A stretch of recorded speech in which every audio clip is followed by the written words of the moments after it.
मयूरभंजरे future star academy पंचम प्रतिष्ठा दिवस पालित बारिपदा तकपुर ठारे किस्र 5 जन छात्र छात्री मिलित उद्यम फ्यूचर स्टार एकाडेमी आरंभ करते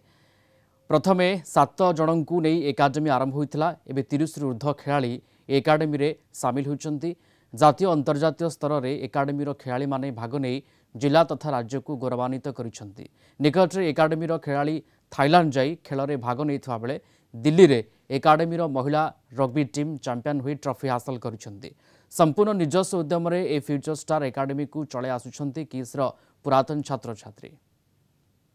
देखो आम जमी समस्त जानी समस्ते कि आम मयूरभंज जिले में विगत 2019 मसीह आम अनुष्ठान चल रखु जोटा कि फ्यूचर स्टार स्पोर्ट्स एकेडमी नाम परिचित आम पिला जो नेशनल खेल पेरेन्ट्स आम फेलोशिप करूँ गत थर आम सब अतिथि करूँ पेरेन्ट्स आम जो रिसेंटली थाईलैंड रू जो खेल अजित हांसदा फेलोशिप करूँ।